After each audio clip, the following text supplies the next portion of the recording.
Sete Raios Podcast, Evadidos da Matrix.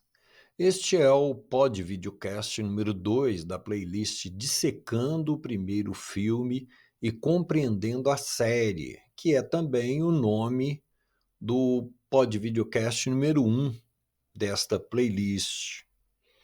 A primeira série, ou franquia, Cyberpunk, é esse o estilo, de Matrix ou Matrix, é composta por 3 filmes, escritos e dirigidos pelos irmãos australianos Wachowski, e é composta por Matrix, 1999, Matrix Reloaded, Recarregar, 2003, Matrix Revoluções, também de 2003, e aqui estamos falando do Matrix de 1999.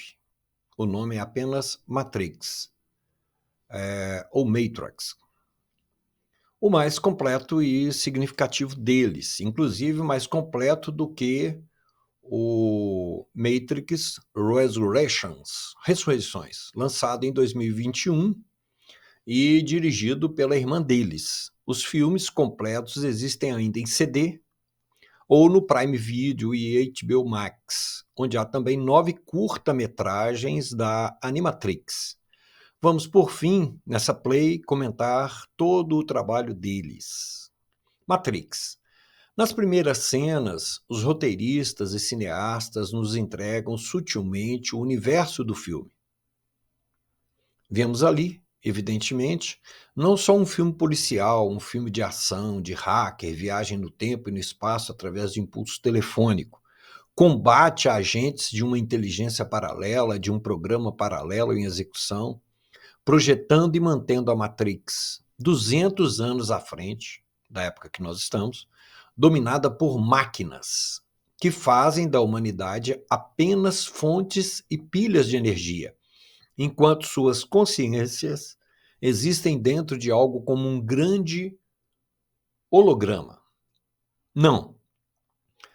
Todas essas ideias, com sua ciência própria, são da filosofia universal e dos grandes filósofos do conhecimento esotérico, do hermetismo, da Cabalá, do taoísmo, do budismo e do hinduísmo, cristianismo, enfim. E são simbolicamente ali colocadas como em um antigo conto perfilando as regras para a resistência e a preservação da humanidade. Conto este conhecido e aplicado há centenas de milhares de anos. Então não é só um filme de ficção, um filme que parece distópico, né? Parece futurológico, parece que pegou ali umas teses científicas, mas não. Tudo isso é questionado e postulado até pelo conhecimento esotérico. Tudo isso que o filme traz, e não é por acaso que eles fazem menção a esses conhecimentos muito antigos, nas várias linhas de comunicação do filme. Em nossa explanação, aqui no vídeo 1, anterior a esse, que esse é o videocast 2 desta playlist, iniciamos não só a dissecação filosófica e esotérica do Matrix, o primeiro filme, mas vamos mostrar também, e ainda nessa playlist, onde o filme vem se inserir culturalmente no contemporâneo do século XXI, depois de rodado na Austrália e publicado em 1999, trazendo sua tese futurológica possível e suas fortes raízes no, às vezes, longínquo passado. Nisso, já percorremos conceitualmente alguns aspectos do filme que associa muito bem antigas e funcionais tradições de evasão da Matrix à física teórica contemporânea, à computação e à insatisfação existencial de milhões de pessoas predestinadas, demonstradas nas figuras dos hackers, bem como também alguns pontos sensíveis da nossa cultura contemporânea, como teorias sociológicas bancadas por aglomerados políticos e econômicos internacionais, agindo por detrás dos governos e que tentam ainda hoje, mais de 25 anos depois do lançamento do filme, e pelo menos 35 anos depois que essas ideias começaram novamente a surgir, ainda tentam direcionar a humanidade no seu pós-humano, não ao utópico, que nos traz um caminho de aperfeiçoamento tecnológico e autoaperfeiçoamento, mas querem conduzir o mundo ao distópico, à loucura, à irresponsabilidade e à destruição. Matrix é totalmente pós-humano e levanta uma bandeira contrária ao distopismo, que não conseguiu emplacar até hoje uma guerra nuclear e que agora quer censurar e aprisionar a humanidade pela nanotecnologia, inteligência artificial e máquinas para reduzir a população e solucionar barbaramente o planeta, imbuído em uma grande guerra de informação por eles, esses grupos que ganham com isso. Para compreendermos o pós-humano, precisamos relembrar pelo menos 2.500 anos de cultura, em alguns aspectos. Então, para entender o mundo futuro, vamos falar algumas palavras rápidas, nós precisamos fazer uma releitura pelo menos de 2.500 anos de cultura para trás. E o filme tem, nessas traduções desse tempo de cultura, as suas referências de ideias, iniciando pelas civilizações greco-romanas do século V a.C., ao nascimento de Cristo, com a imposição cultural da releitura que os gregos e depois os romanos fizeram das tradições culturais coletadas dos muito antigos pelos povos que hoje chamamos de egípcios, e que era disseminada nesse período através da língua aramaica, que era o grego, né, que eles falavam naquela região inteira, e costumes de raízes meso-orientais, adotadas pelos árabes e todos os povos oriundos desses povos de 1 milhão de anos para trás. E nessa época, dominados pelos romanos naquela região, cujos vestígios de cultura são passíveis de observação em seus escritos que vieram a compor a Bíblia e outras fontes, como as 30.000 tabuinhas de argila do Iraque. Está espalhada por vários museus do mundo. Depois da invasão do Iraque, tem delas em qualquer lugar, entre aspas. Mais ou menos do nascimento de Cristo até o século V depois de Cristo, temos o período chamado Idade das Trevas, em que muito se destruiu os conhecimentos antigos para que não chegassem ao povo. Em seguida, temos o período chamado Idade Média, do século V depois de Cristo ao século XV, um período de 1.000 anos, de 10.000 anos, de reestruturação dos sistemas sociais e de crença dos europeus e dos povos sob seu domínio, quando, por fim, em uma Europa sob influência antiga que se fez egípcia, greco-romana, asiática e hindu, temos o cisma de Lutero no início do século XVI e, em seguida, o Renascimento e Iluminismo positivista, séculos 17 e 18, com sua forte negação do passado, portanto, de todas as tradições, de tudo que funcionou e manteve a civilização avante, a manutenção das diferenças em guerras e a supremacia da ciência, que é o pano de fundo que temos até hoje, gerando o industrialismo no século XIX e o humanismo mundialista e os direitos humanos no século XX. E, consequentemente, o distopismo pós-humano, iniciado na última década do século XX, os anos 1990, e seguindo para frente no nosso hoje em dia. Dos 25 anos do século XXI para frente, onde podemos falar de outra tese do filme, que é o procedente receio da inteligência artificial, né? As máquinas funcionam no filme, evidentemente, como uma inteligência, e essa inteligência é artificial. Receio das máquinas e suas decisões. Isso é uma preocupação contemporânea que nós temos no hoje, e ela perdura para frente. Primeiro que máquinas com comando digital são programadas por humanos. Segundo que é algo de um despotismo suicida e total ausência de caráter, de humanidade, de ética, de compromisso com o que funciona, com as tradições e a história, no distopismo, no sentido em que ele vê vantagem em culpar a humanidade. Distopismo é um movimento que existe aí por detrás do pensamento contemporâneo. No sentido em que ele vê vantagem em culpar a humanidade, a quantidade de pessoas, pelos problemas da sociedade moderna, enquanto que fica do mesmo tamanho propor soluções estratégicas, no sentido de se continuar valorizando as pessoas, fato declarado desde o século XVIII na França, oriundo de grandes sofrimentos da sociedade em guerra contra si mesma. Ora, o que querem os distopistas em seu arrobo de egoísmo, infantilidade e insanidade? Sim, uma existência dura pouco para qualquer pessoa. É por isso que precisamos sempre melhorar, solucionar e construir. E Morfeu, no filme, em uma fala muito clara, se engana.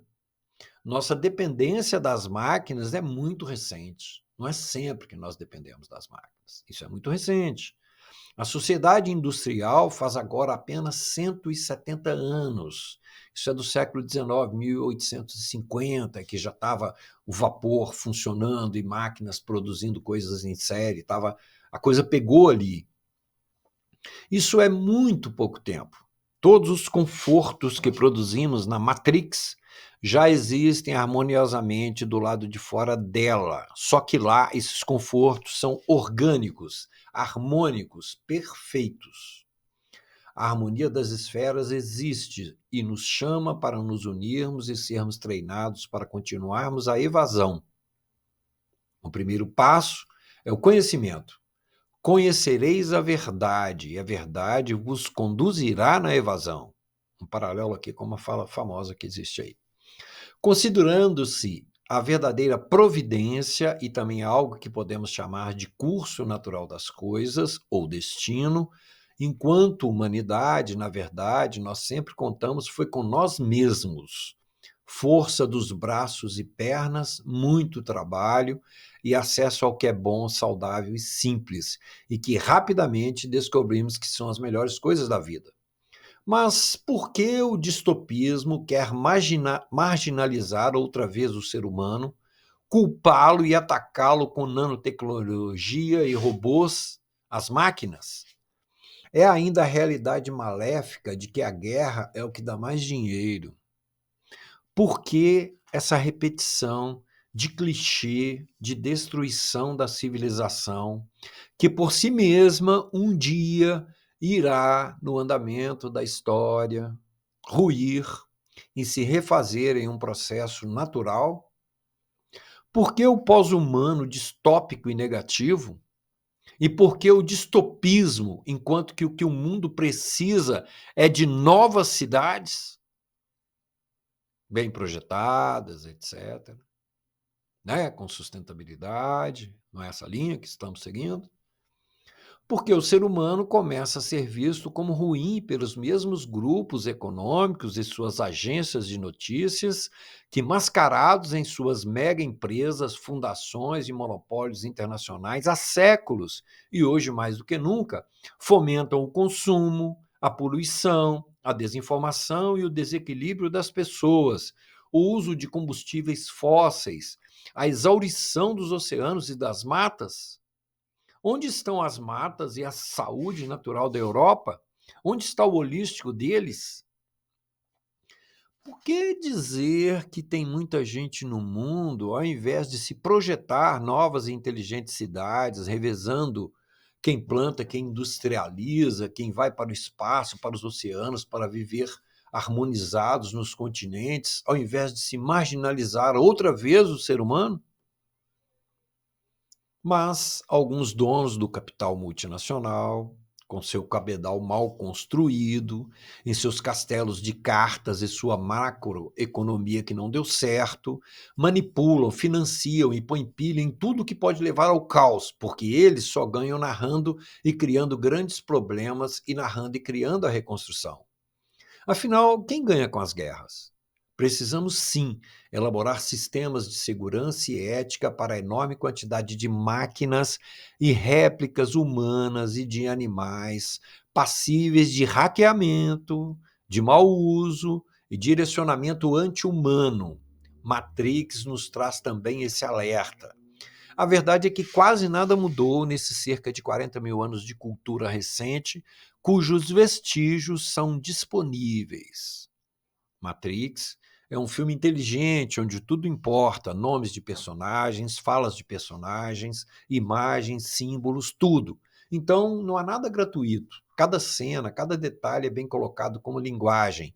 E nós analisamos aqui a linguagem secreta do filme. Matrix, que filme é? Filme de ação, ação policial com certa abstração de conceitos. Filme de hacker, com a aplicação de teorias científicas contemporâneas. Filme de teses científicas e filosóficas universais. Obra de ficção científica de raízes argumentais esotéricas, tendendo para o espiritual. É no primeiro filme que podemos observar elementos da filosofia universal, conhecimentos e ideias provindas das tradições, com a forma de leitura da Matrix, bem como entendimentos de fuga da Matrix, em que os roteiristas e diretores da série de filmes se basearam. Então, os roteiristas fizeram do filme uma parábola, como que uma metalinguagem, uma forma de demonstrar com imagens sentido figurado e simbólica narrativa, o que vivem os evadindos e os evadidos da Matrix. Os roteiristas optaram pelo sentido figurado, escolhendo uma linguagem, um estilo e uma história, nos mostrando dramaticamente a tensão que vivem os evadidos, que precisam estar alertas para não transgredirem as leis e se fazerem presas de perseguições por parte da sua antiga condição na Matrix. É como uma recomendação do que é preciso evitar. Maya quer dizer ilusão, e o hinduísmo antigo usa essa palavra para designar o nosso mundo, portanto a Matrix. Nosso mundo é sim uma breve simulação de um mundo original, como falam as tradições testemunhadas pelos cientistas originais de um passado longínquo, histórico e presente.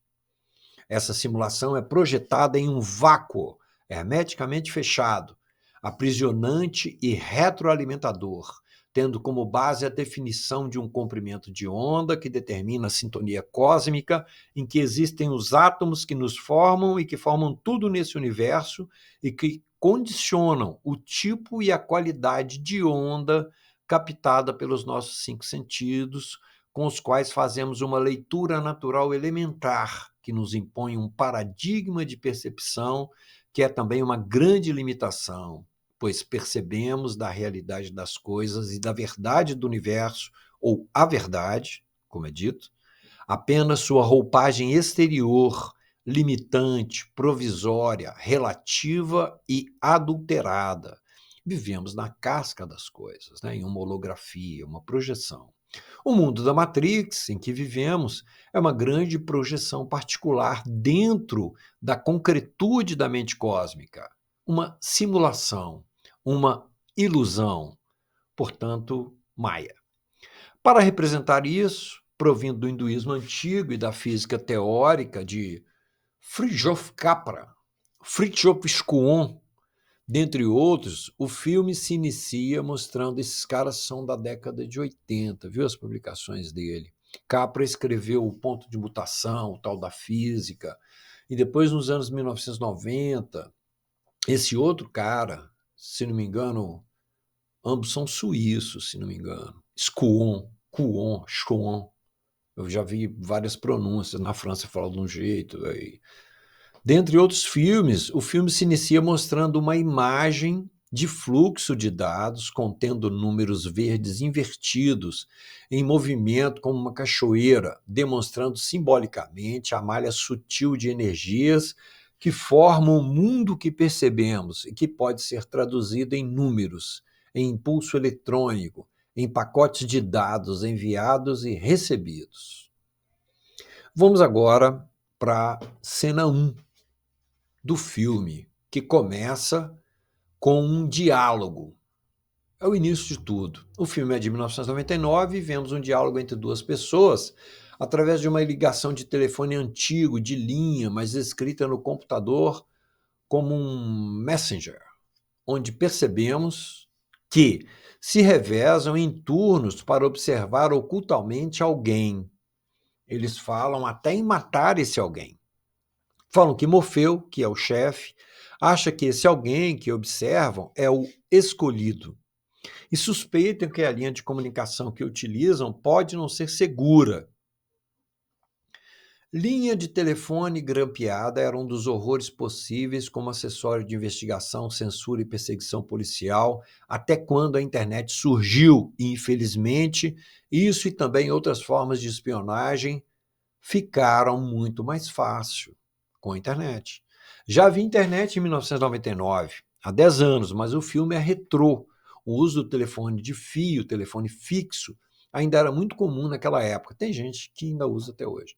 A imagem mostrada no filme nos puxa para dentro do espaço e do mundo dos bits, da comunicação digital, e aparece o rosto de um policial de arma em punho, pois afinal é um filme de ação.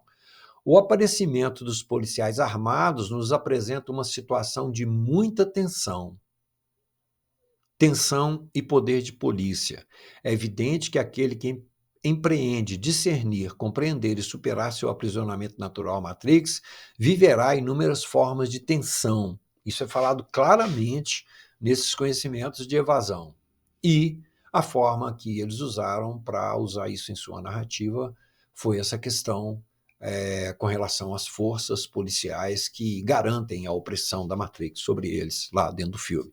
Quem possui o poder de policiar a Matrix e todos os indivíduos? Nós estamos falando da Matrix real, não estamos falando do filme. No filme, há essa linguagem figurada dos policiais contra os hackers.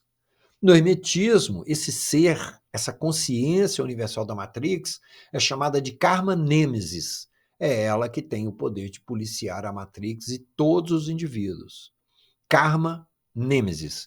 No filme, Karma Nemesis, em sua ação imediata, é simbolicamente representada pelos agentes da Matrix e a polícia que os auxilia.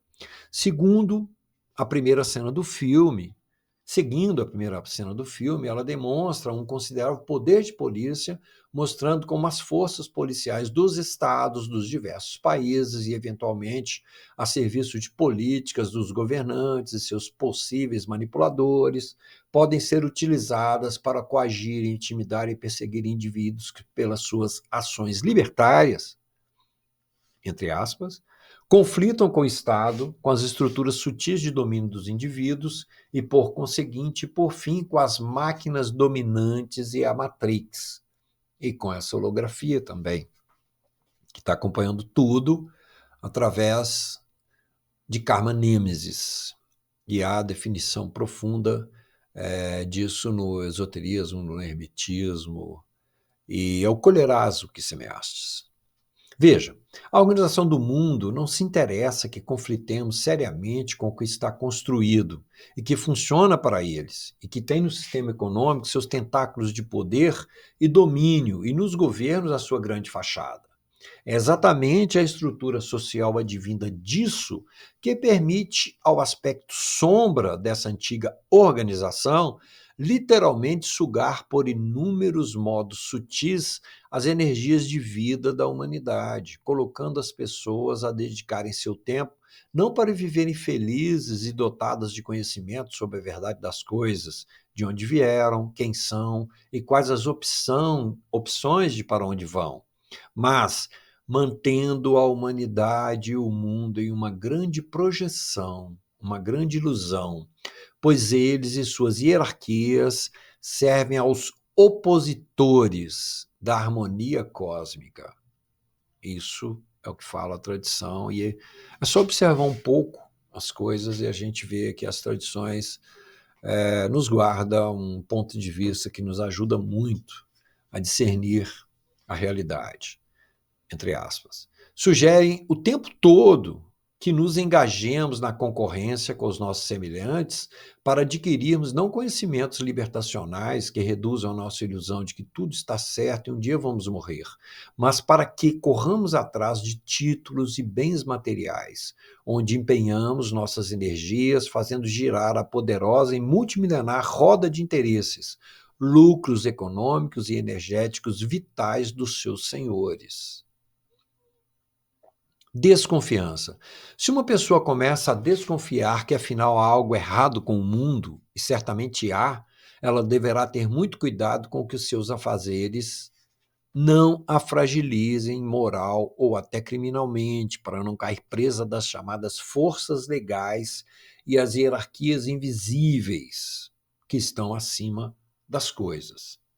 Na cena 1 do filme, os policiais de armas em punho e munidos de lanternas andam por uns corredores escuros e arrombam barbaramente a porta de um apartamento de número 303 de um hotel abandonado que se chama Earth Older City Hotel. Earth é coração, né? Coração do hotel da cidade, numa tradução rápida, hotel do coração, por uma semântica possível, e hotel do coração da cidade, como uma semântica imediata. Melhor dizendo, no caso esotérico, hotel da cidade do coração, se observarmos que a expressão Other City aparece menor, mas destacando-se entre as palavras heart, coração, e hotel, de hospedar. Então, podemos falar do hotel do coração como a cidade de cada um, literalmente, hotel do coração como lugar de vida de cada um.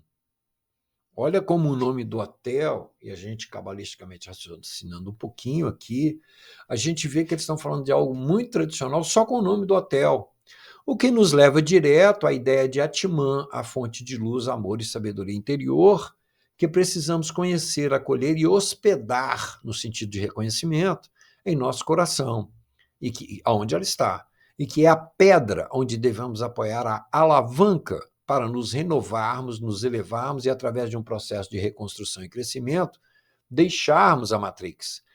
Quem está lá neste hotel? Trinity, que significa a Santa Trindade, como nas antigas tradições. A Santa Trindade é o desdobramento, a abertura da mônada no centro do microcosmo, o pequeno veículo de cada um.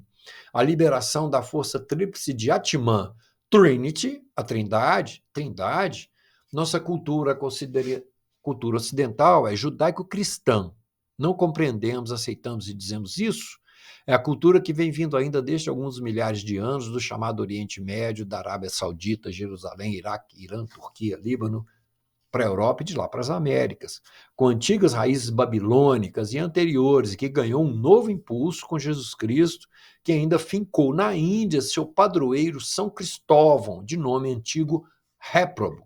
Oriente Médio, que em tempos muito antigos recebeu forte influência da cultura tecnológica e espiritual de Ibis, localizada onde é hoje o Planalto Central do Brasil. Este Oriente Médio antigo, muito antigo, há quase 20 mil anos atrás, bem antes da grande inundação, influenciou todo o Oriente, a Índia, o Tibete, a China, a Mongólia, que, de 500 anos para cá, influenciou muito o Ocidente, as Américas e, novamente, o Brasil. Mas Trinity, os agentes e a hospedaria do coração, o Heart Hotel, os roteiristas não nomearam isso ao acaso. Veja, Jesus, que depois será o Cristo, nasce em uma hospedaria cujo nome usual é Manjedoura, uma hospedaria para animais. Sete Raios Podcast, Evadidos da Matrix, Esse é o vídeo 2 dessa playlist e nós vamos continuar então no vídeo 3. Compartilhe com quem tem a ver, inscreva-se, comente, ajude o canal.